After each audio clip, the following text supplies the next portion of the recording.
Hello दोस्तों, अपना YouTube channel Chanakya online class में आप लोगों का स्वागत है। चलिए, आप लोगों के लिए बहुत ही देर से आप लोग इंतजार कर रहे हैं कि क्रैश कोर्स कब से स्टार्ट होगा। तो आज से क्रैश कोर्स स्टार्ट कर दिए हैं। तो आज से इम्पोर्टेंट क्वेश्चन जो बिहार बोर्ड 2023 में पूछने की चांसेस है वो बताएंगे। तो थोड़ा उस जो चैप्टर स्टार्ट करेंगे क्रैश कोर्स के तौर पे, उस चैप्टर के बारे में इंट्रोडक्शन समझ लेते हैं। तो देखिए, पहला चैप्टर स्टार्ट किए रियल नंबर, ठीक है, जो वास्तविक संख्या स्टार्ट किए हैं। उसमें 2-3 बात पूछता है और 2-3 फार्मूला है वो पूछता है। तो आप लोगों के लिए यहाँ लिख दिए। तो देखिए यहाँ पे क्या कहता है, ये चैप्टर है वास्तविक संख्या। चैप्टर का नाम है रियल नंबर, रियल नंबर, ठीक है। चैप्टर मेरा स्टार्ट हुआ रियल नंबर, पहला चैप्टर है, ठीक है। ये पहला चैप्टर हम स्टार्ट किए हैं और इसको समरी के रूप में हम लोग रिवीजन कर लेंगे और उसके बाद क्वेश्चन बनाएंगे। ये समरी के रूप में हम लोग देखते हैं। देखिए, तो पहला है, इसमें डिफिनेशन पहला है परिमेय संख्या क्या है। हम लोग के मन में प्रश्न आता है कि परिमेय संख्या क्या होता है। तब परिमेय संख्या हम लिख दिए यहाँ पे, वह संख्या जिसे P बट्टा Q के रूप में लिखा जा सकता है परंतु Q is equal to not 0 हो, तो वह संख्या परिमेय संख्या कहलाता है। देखिए समझिए यहाँ पे, जैसे में ये 0 जो है, 0 परिमेय संख्या है, बिल्कुल है। देखिए आप यहाँ पे चेक कीजिए, तो 0 जो है इसके बट्टा में 1 छिपा हुआ है और यहाँ पे फार्मूला क्या है, इसका परिभाषा लिखा है जिसे P बट्टा Q के रूप में लिखा जा सकता है। तो देखिए यहाँ पे P बट्टा Q के रूप में नहीं लिखा गया है, यानी 0/1। अब आपको बोले हैं Q is equal to not 0, यानी Q का मान 0 नहीं होना चाहिए, यानी वो आपको बट्टा में ये जो है नीचे में 0 नहीं आना चाहिए, तब परिमेय संख्या होगा, ठीक है। तो देखिए यहाँ पे, तो ये 1 भी क्या है, परिमेय संख्या, क्योंकि इसके बट्टा में 1 छिपा हुआ है। और ये 2 भी क्या है, परिमेय संख्या है। 5/6 ये तो स्पष्ट है कि भिन्न के रूप में है, तो ये परिमेय संख्या होगा, ठीक है। तो देखिए, आप मानो कि ये परिमेय है या नहीं, पहचानिए इसको। बट्टा में आ गया 0, आपको क्या बोले, P बट्टा Q, Q का मान 0 नहीं, यानी पे Q का मान यहाँ पे 0 हो गया। ये क्या है, परिमेय नहीं है, ये अपरिमेय है, ठीक है। देखिए, तो सेकंड डिफिनेशन हम इसका लिखे हैं। सेकंड बात क्या लिखे, जिसका वर्गमूल पूर्ण हो, जिसका वर्गमूल निकल जाए उसे क्या बोलते हैं, परिमेय संख्या। जैसे में √0 है, जैसे में √0 का वर्गमूल क्या, 1 क्या 0 होगा, क्या होगा इसका वर्गमूल 0।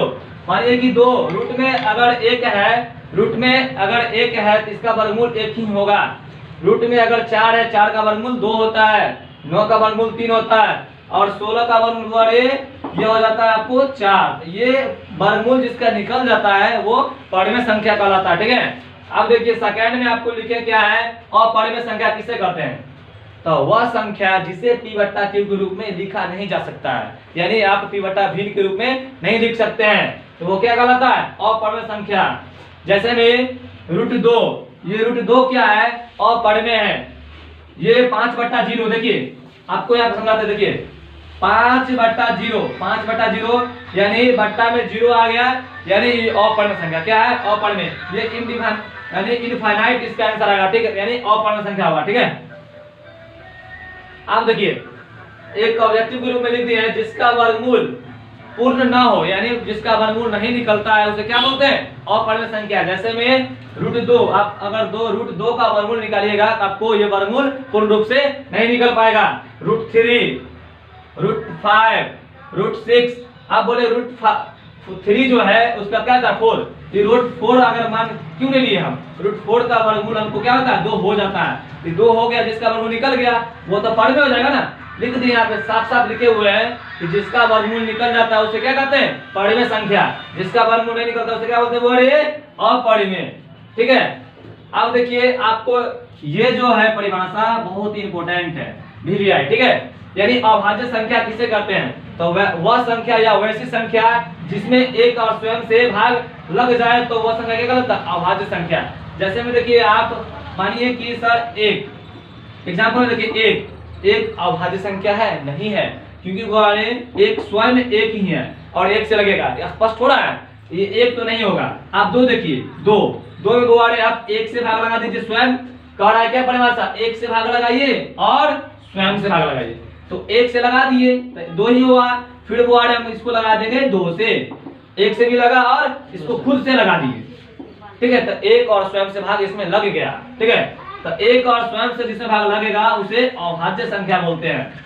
जैसे में देखिए, जैसे में आप लिख दिए हैं 2, सबसे छोटी अभाज्य संख्या 2 होता है, सबसे छोटी अभाज्य संख्या 2 होता है। ये 2021 में पूछा गया क्वेश्चन है कि सबसे छोटी अभाज्य संख्या क्या होता है, तो 2 होता है।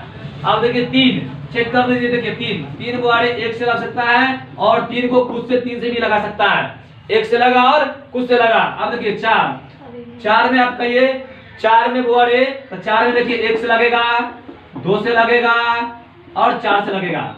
ये 4 क्यों नहीं होगा, यहाँ परिभाषा है 1 और स्वयं से लगे, अन्यथा किसी दूसरे संख्या से भाग लगेगा तो वो क्या हो जाएगा, भाज्य संख्या हो जाएगा। ये अभी अभाज्य हम पढ़ रहे हैं, तो अभाज्य का डेफिनेशन 1 और स्वयं से लग सकता है, ठीक है, तो ये नहीं होगा 4, लेकिन वो है 5, देखिए 1 से लगेगा और 5 से लगेगा, ठीक है। यहाँ पे हम लिख दिए एग्जाम्पल बहुत सारा, ठीक है। अब यहाँ पे ऑब्जेक्टिव के रूप में लिखे है सबसे छोटी अभाज्य संख्या 2 होती है, सबसे बड़ी अभाज्य संख्या अनंत, यानी अनंत है, इस बहुत है, आप जितना लिख सकते हैं, जो 1 और स्वयं से लग सकता है आप सोच के जितना भी लिख सकते हैं, कोई दिक्कत नहीं। तो ये परिभाषा हुआ। अब देखिए यहाँ पे लिखे बात नंबर 4, देखिए यूक्लिड लेमा विधि द्वारा मौसो निकाले, यानी HCF, यूक्लिड लेमा विधि द्वारा हम लोग HCF निकालेंगे, ठीक है। तो A बराबर फार्मूला आता है BQ प्लस R, ठीक है। R का मान हुआ रे, अगर R का मान हमेशा, R का मान अगर 0 पुट के आप जब बनाते हैं मौसो निकालिएगा यूक्लिड लेमा विधि द्वारा, R का मान अगर 0 आ गया तो वो HCF निकल गया, बन गया, ठीक है। देखिए फार्मूला 5वां है, 2 संख्याओं का गुणनफल बराबर होता है पहली संख्या गुणे दूसरी संख्या। 6ठा रूल है, देखिए संख्याओं का गुणनफल बराबर होता है लॉस गुणे मौसो। एक और बात है P बट्टा 2 पावर M गुणे 5 पावर N के रूप में अगर ऐसा फॉर्म में रहेगा तो आपको शांत होगा। अगर तीसरा कोई टपक गया, 2 और 5 के अलावा कोई तीसरा कोई टपक गया तो वो होता है औसान। पाई का मान आपको लिख दिए 22/7, दशमलव में जब इसको भाग दीजिएगा तो 3.14। ऐसे तो बहुत होता है लेकिन हम लोग मान लेते हैं दशमलव के बाद 2 अंक तक ही मानते हैं, ठीक है। पाई एक अपरिमेय संख्या है, पाई एक अपरिमेय संख्या। तो ये आप लोगों का ये इस चैप्टर का समरी हुआ, यानी आप लोगों को ये सब बात याद रखने की जरूरी है, तभी आगे इसका क्वेश्चन, इस चैप्टर का क्वेश्चन आप लोग बना सकते हैं। तो इसको आप स्क्रीनशॉट कीजिए या नोट कीजिए, क्वेश्चन आप बताते हैं इसके आगे। तो अब हम लोग देखते हैं क्वेश्चन बैंक का VVI क्वेश्चन, जो बिहार बोर्ड हमेशा पूछा गया क्वेश्चन, प्रीवियस क्वेश्चन है, ये जो लिखा हुआ व्हाइट बोर्ड पे है ये प्रीवियस क्वेश्चन है जो हर एक बार पूछा गया है। देखिए टारगेट का जो क्वेश्चन बैंक है, ये टारगेट का क्वेश्चन बैंक, इससे हम बता रहे हैं, ठीक है। इसमें जो क्वेश्चन है जो हर एक बार पूछा गया क्वेश्चन है, ठीक है, इससे हर एक बार क्वेश्चन लड़ता है ही लड़ता है, ठीक है। तो देखिए आप लोगों को कैसे 90+ नंबर आना चाहिए कम समय में, 90+ कैसे आएगा ये आप लोग को हम ट्रिक बताते हैं। देखिए जैसे आपको हम रियल नंबर में समरी ग्रुप में बताएं, थ्योरी बताएं, शॉर्टकट में जैसे कि आपको बताएं थ्योरी कि इतना पढ़ लो, इतना जो जिस चैप्टर में जो कॉन्सेप्ट दिया हुआ उस कॉन्सेप्ट को आप पढ़ लीजिए आराम से। पढ़ने के बाद फॉर्मूला हुआ, डिफिनेशन हुआ, जो आपको क्वेश्चन में लगता है कि इस क्वेश्चन में ये थ्योरी लग सकता है, कॉन्सेप्ट लग सकता है, उस कॉन्सेप्ट को क्या कीजिए आप एक बार रिवीजन कर लीजिए, और रिवीजन करने के बाद उसको क्या कीजिए डायरेक्ट क्वेश्चन में जाइए। क्वेश्चन से आपको जितना प्रॉब्लम बनाइएगा उतना आपका प्रैक्टिस बढ़ते जाएगा और आपको क्वेश्चन याद भी हो जाएगा और पेन जो है तेज आपका चलने लगेगा, ठीक है। तो 90+ इतना कम समय, मानिए कि आपके पास बचा हुआ है टोटल, मानिए कि बचा हुआ है 70 दिन, ठीक है। मान लीजिए 70 दिन आपके पास है, तो इसमें आप कम समय में 70 दिन में आप मानिए कि 2 से 2.5 महीना में आप कैसे 90+ ला सकते हैं। तो 90+ लाने का एक ही शर्त है कि शॉर्ट फॉर्म में आप उसको थ्योरी को, कॉन्सेप्ट को पहले पढ़िए, कॉन्सेप्ट पढ़ने के बाद उसके बाद आप क्वेश्चन में जाइए और डायरेक्ट क्वेश्चन बैंक बनाइए, ताकि आपका प्रैक्टिस उसी से, देखो फालतू का हमको पढ़ना नहीं है, जितना क्वेश्चन बैंक में दिया हुआ जो पूछता है उस टाइप पे पढ़ो। बहुत आदमी क्या करता है कि विद्वान बनने के लिए, एक्स्ट्रा बनने के लिए कम समय में आपको, अगर आप साल भर पढ़ते थे कोई दिक्कत नहीं, विद्वान बनिए, उससे कोई प्रॉब्लम नहीं है। अगर आपके पास कम टाइम है तो उस चैप्टर का जो आपको फॉर्मूला है, कॉन्सेप्ट है, उस पर ध्यान दीजिए। अब विद्वान बनने का कोशिश कीजिएगा, एक क्वेश्चन को 5 मिनट से बनाइएगा, तो आपका तो समय जा रहा है ना, आप टिप से पढ़िए, ट्रिक से पढ़िए कि आपको कम समय में कैसे नंबर आएगा ज्यादा, ये ध्यान दीजिए, ठीक है। तो 90 प्लस कैसे लाना है, तो आप क्वेश्चन बैंक बनाइए, सभी क्वेश्चन बैंक को बनाइए, और बनाने के बाद क्या होता है, आप ऑब्जेक्टिव पर ज्यादा फोकस कीजिए।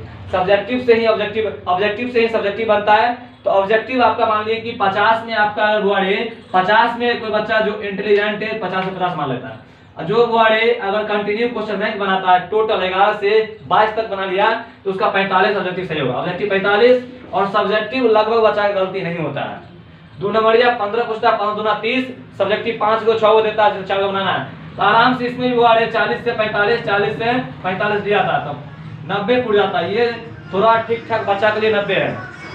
मानिए बहुत कमजोर बच्चा है, बहुत कमजोर, तो वर्ड बहुत कमजोर है, अगर इस चैनल पे अगर आप लोग बने रहिएगा तो आपको ये वर्ड कम से कम 80 प्लस नंबर आ जाएगा, कम से कम। जैसे पढ़ाते जिस अकॉर्डिंग टू पढ़ाते उस तरह अगर आप पढ़िएगा तो आपको भी आराम से 80 प्लस आ जाएगा, ठीक है। तो देखिए हम क्वेश्चन बैंक ये हर एक बार पूछा क्वेश्चन है, इसको सोल्यूशन करते हैं। 5-5 क्वेश्चन प्रत्येक दिन देखेंगे और थ्योरी के साथ, पहले कॉन्सेप्ट उसके बाद क्वेश्चन, ठीक है। तो पहला क्वेश्चन हम लोग सोल्यूशन करते हैं। ये 2 नंबरिया क्वेश्चन पहले लिए हैं, 2 नंबरिया क्वेश्चन पहले बता देंगे, उसके बाद 5 नंबरिया, ठीक है। तो देखिए पहला क्वेश्चन हम लोग सॉल्व करते हैं। पहला क्वेश्चन क्या है, 135 को माना 225 को यूक्लिड लेमा विधि द्वारा महत्व निकाले, यानी एचसीएफ निकाले। आपको बताए थे यूक्लिड लेमा विधि का फार्मूला a बराबर bq प्लस r, ठीक है, आपको बताया। देखिए तो पहले क्या करिएगा, आप दिया गया है, दिया बनाने का तरीका देखिए, दिया गया है, ठीक है। आपको 2 संख्या दे दिया है, कितना 135, 225, ठीक है। तो आप वो यूक्लिड लेमा विधि का फार्मूला आपको पता है, यूक्लिड देखिए यूक्लिड लेमा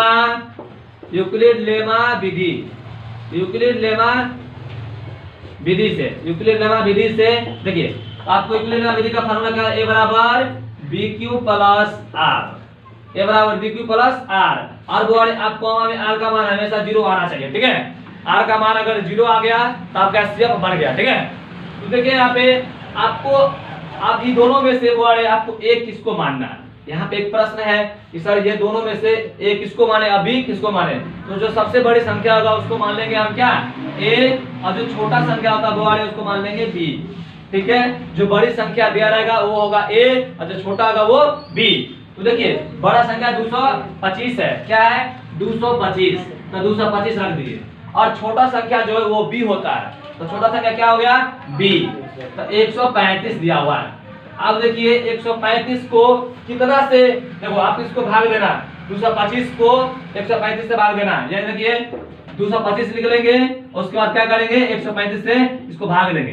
तो आपको पता है जब इसको भाग दीजिएगा, भाग देते देखिए 2 से लगाएंगे वो तो 270 आएगा, लेकिन 225 से मेरे पास है, 1 से लगाएंगे तो 1, 135 से कम 135।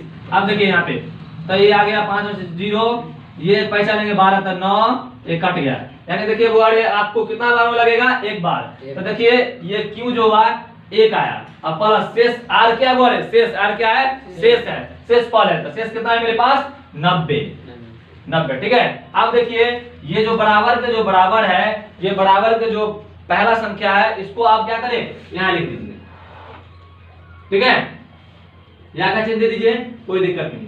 देखिए 135 यहाँ लिख दिए, बराबर था बराबर। अब देखिए 135 यहाँ लिख दिया और शुरू वाला चल गया फर्स्ट में, अंत वाला यहाँ आ जाएगा, ठीक है। तो अंत वाला को 90 है, यहाँ लिया है। अब देखो 135 लिख दीजिए, एक का मान कितना 135 हो गया। अब कितना भाग देना, 90 से, कितना से 90 से, तो 90 कम 90 एक मान है, फिर इसको जब घटाइएगा तो 45 आपको कितना आएगा 45। तो देखिए 90 कम 90, शेष कितना है 45। फिर देखिए ये 90 को यहाँ ले आएंगे ना, 90 को हम क्या किए यहाँ लिया है, तो 90 यहाँ आ गया बराबर, अब 45 बराबर के पहले में आ गया, यानी बराबर का जो पहला भाग है ये यहाँ चल जाएगा और लास्ट वाला शुरू में आ जाएगा, ठीक है। अब 45 के पारा में 90 क्या आता है, 2 बार लग गया, तो 45 दूना 90 कट पूरा हो गया, पूर्ण लग गया दोनों बराबर, तो शेष में बस क्या हो जाए 0, कितना हो जाए 0। देखिए आपको बोले थे कंडीशन कि r का मान अगर 0 आ जाए तो बन गया, संपूर्ण रूप से क्या हुआ बन गया। तो देखिए यहाँ पे तो जो आपका ये जो पहला संख्या ये और ये सब 90 के बराबर हो गया, तो अब आपका HCF क्या हुआ इसमें? तो देखिए बराबर का जो पहला संख्या है ये, बराबर का जो पहला संख्या है ये क्या हुआ? HCF हो गया। यानी यहाँ पे क्या लिखेंगे? अतः मौसौ या HCF बराबर कितना निकला? 45। बराबर का पहला संख्या जब भी आएगा वो मौसौ हो जाएगा, ठीक है। तो ये आपका सॉल्व हो गया। एक बार और समझ लीजिए, देखिए आपको जो दो संख्या देगा, पहला संख्या जो देगा वो बड़ी संख्या होगा तो a होगा, और छोटा जो होगा वो b होगा। तो यूक्लिड लेमा विधि का फार्मूला होता है a बराबर b क्यू। a बराबर होता है b क्यू प्लस r, ठीक है। r का मान हमेशा क्या होगा? ऑलवेज 0, ठीक है। आप देखिए बड़ा संख्या 225 है, 225 बराबर में 135। 135 को कितना से गुणा करेंगे 225 पूरा जाएगा? तो 225 नहीं पूरा है, उससे भाग का नियम है, उससे कम या उसके बराबर। तो उससे कम हम लगा दे एक बार में 135 से 135, और प्लस में गुआड़े आपको शेष आ गया 90। अब 135 से यहाँ रख दिए और अंत वाला को शुरू में लिख दिए। अब देखिए 135 के 90 के बारे में 135 ज्यादा नहीं है, तो 135 से कम ये जो 90 है, ये जो 90 135 नहीं आता है, तो 90 को कितना से लगाएं?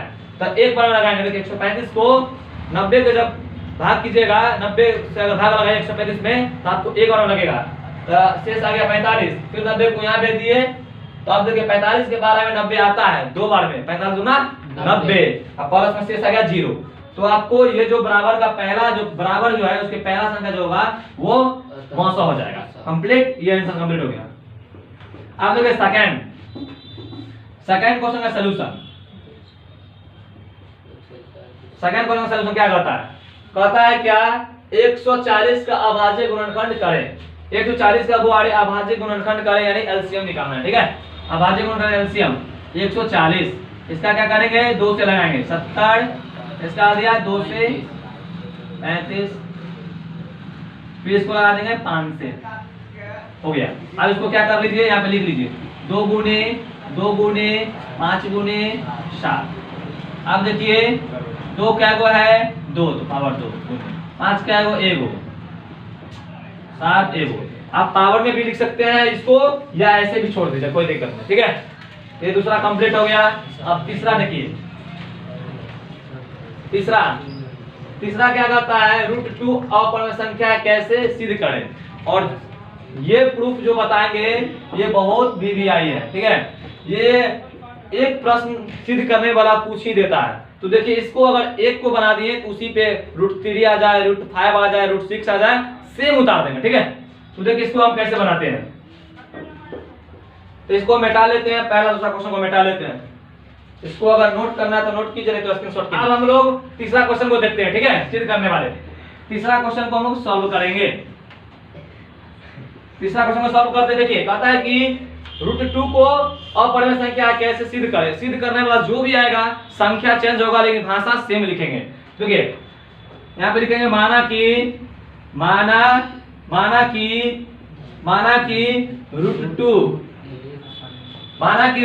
ये अपरिमेय है तो हम लोग मान लेंगे परिमेय संख्या।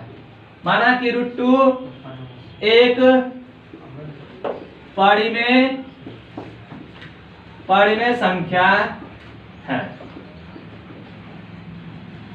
इसलिए √2 बराबर हम मान लेंगे r। आप मानिए p/q, चाहे मानिए r के नीचे एक छिपा हुआ है यानी परिमेय। p/q भी क्या है? रूट में नहीं r है यानी परिमेय। r का मान हम कुछ ले सकते हैं, 1 2 3 4 5 6 7 9 कुछ भी ले सकते हैं यानी परिमेय। यानी देखिए वो आए √2 बराबर हम क्या माने? परिमेय यानी r माने, ठीक है। अब देखिए तो आप देखिए यहाँ पे √2 क्या है? बोलिए √2 कौन संख्या है? अपरिमेय संख्या। कौन संख्या है? अपरिमेय। और r क्या है? r है परिमेय संख्या। r क्या है? परिमेय संख्या। परिमेय। आप बताइए अपरिमेय और परिमेय ये सैटिस्फाइड हो रहा है? यानी मानिए एक लड़का है और एक लड़की है। अब लड़का को हम लड़की बना सकते हैं, उसका आप रंग चेंज कर सकते हैं, रूप चेंज कर सकते हैं, लेकिन वो है उसमें जो क्वालिटी वो तो नहीं चेंज कर सकते हैं आप, ठीक है। यानी आप वो स्त्री है उसका आप वाणी को तो चेंज कर लीजिएगा, मैकनी करके तो आप बोल दीजिएगा, लड़की की तरह बोल दीजिएगा, लेकिन आप वो उसमें जो गुण पाया जाता है वो तो आप नहीं कर सकते हैं, ठीक है। तो वही बात, ये अपरिमेय ये परिमेय है, ये दोनों सैटिस्फाइड नहीं है, तो यानी नॉट इज इक्वल टू यानी बराबर ये नहीं है, ठीक है। तो यहाँ पे हम लिख सकते हैं अतः हमारी मान्यता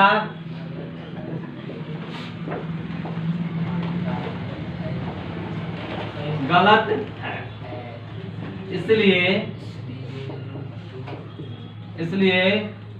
√2 एक अपरिमेय संख्या है। आप नीचे लिख दीजिए आराम से प्रेम से, इसलिए बराबर √2 बराबर अपरिमेय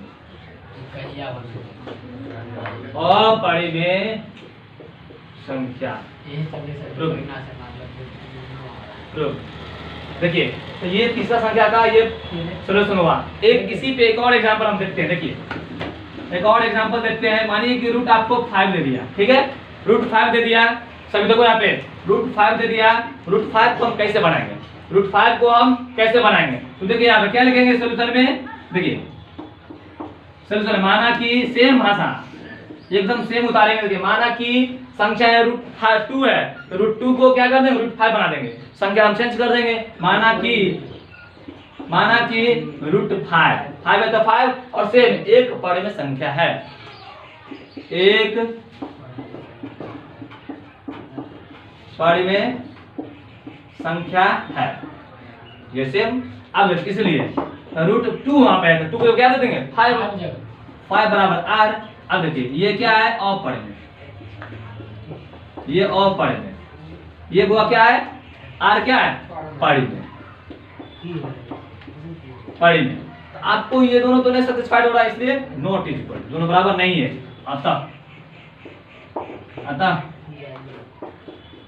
हमारी मान्यता गलत है, इसलिए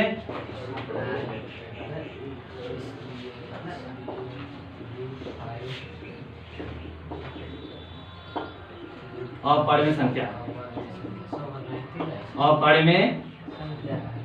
है। यहाँ पे लिख लेंगे आराम से फ्रेज से, ताकि एग्जामिनर जो चेक करे उसको दिखाई पड़े कि हाँ बच्चे तेज हैं।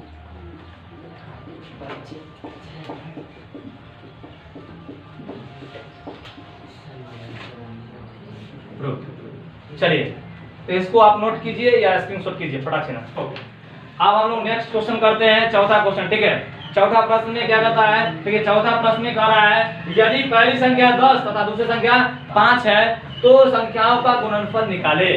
आपको हम फार्मूला बता चुके हैं। चौथा का सबसे कर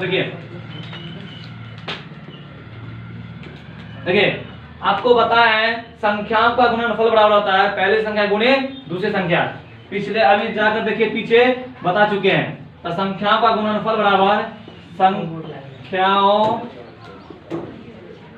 संख्याओं का गुणनफल बराबर पहली संख्या गुणे दूसरी संख्या गुणे दूसरी संख्या। अब देखिए तो पहली संख्या का मान दे दिया है इसमें। देखिए पहली संख्या कितना आपको दिया हुआ है? 10। दूसरी संख्या कितना दिया हुआ है? यहाँ पे देख लीजिए 5। बैठा दिए 10 5 50, यही आंसर हो गया। पांचवा देखिए, पांचवा क्या कहता है? पांचवा कह रहा है निम्नलिखित को बिना भाग दिए शांत तथा अशांत पहचाने। यानी आप भाग देकर अगर पहचानना नहीं, इसमें क्या करना है? फॉर्मूला से देखना है p/2m गुणे 5/n के रूप में है या नहीं है। तो देखिए पांचवा का सॉल्व करते हैं। पांचवा का पहला क्वेश्चन, ये 6 क्या है? 6 इसमें दिया हुआ 15। इसको हम बोले इस प्रश्न को बनाने के लिए सबसे पहले हम क्या करते हैं? इस फार्मूला को लिख लेते हैं p/2m गुणे 5/n। ये वर्ड शांत का फार्मूला है। इसके रूप में अगर 2 के रूप में और 5 के रूप में अगर होगा तो वो शांत होगा, अन्यथा शांत नहीं होगा। पिछला कोई टपका तो शांत नहीं होगा। तो देखिए इसको काट लीजिए पहले। 3 दूना 6 5 तिया 15, यानी आपको 2/5 2/5 आया। तो देखिए इस 5 को हम 5/1 लिख सकते हैं और 2/0 देखिए ये 5 के पावर 1 हम लिख सकते हैं, नहीं कुछ पावर तो 1 छिपा हुआ है, और ये किसी भी संख्या के पावर अगर 0 रहे उसका मान 1, तो ये 0 दे दिए 2 को पावर तो कोई फर्क नहीं पड़ा। देखिए तो ये 2 के फॉर्म में भी है और 5 के फॉर्म में भी है, यानी 2 5 के रूप में है, यानी ये क्या है, शांत है। ये क्या है, शांत है, पहला शांत हो गया। अब दूसरा देखिए, दूसरा दिया हुआ है 17/8, ये नहीं कट रहा है, नहीं कट रहा है तो क्या करेंगे, नीचे वाला का हम लोग एलसीएम निकाल देंगे। तो नीचे क्या है 8 है, हमको ऊपर से कोई मतलब नहीं, अगर कट गया तो कट गया, नहीं कटा तो वैसा ही छोड़ देंगे। और नीचे वाला के क्या करेंगे, एलसीएम निकालेंगे, 2 से 4, 1 2 3, यानी 2 को पावर 3, 17 तो 17 और 2 को पावर कितना आ गया 3, 2 क्या हुआ 3 हुआ तो पावर 3 दे दिए। अब देखिए 5 नहीं है तो क्या करें, 5 पर 0, क्या कर देंगे 5 पे 0, उसका मतलब एक ही होता है, ठीक है, 1 से गुना कर देंगे तो वही संख्या रह जाएगा। तो देखिए ये 2 के रूप में और 5 के रूप में आ गया है, यानी शांत है। देखिए तीसरा देख लीजिए आप लोग, तीसरा क्या कहता है 7/80, ये बुआरे नहीं कट रहा है तो आप क्या करें 80 को एलसीएम निकाल लीजिए, 2 से लगाएगा 40, 2 से लगाएगा 20, 2 से लगाएगा 10, 2 से लगाएगा 5, 2 को पावर 4, यानी बुआरे 2 7 तो 7 बट्टा में 2 को पावर 4, अब 5 क्या हुआ बुआरे 1 है, 5 एक ही है तो 5 पर 1, ये भी बुआरे आपको आ गया 2 के रूप में और 5 के रूप में आ गया, ठीक है। तो ये भी कंडीशन फॉलो हो गया इस पे, यानी शांत हो गया, शांत, ठीक है। तो ये प्रश्न आपका 5 की 5 कंप्लीट हो गया है, ठीक है। तो आज भर के लिए इतना ही। अगर इस चैनल पे आप लोग नए हैं तो लाइक और सब्सक्राइब जरूर करें ताकि अगले वीडियो का नोटिफिकेशन मिलता रहे, और अच्छे से इसको रिवीजन करिए। अगले वीडियो में फिर हम मिलते हैं, बाय।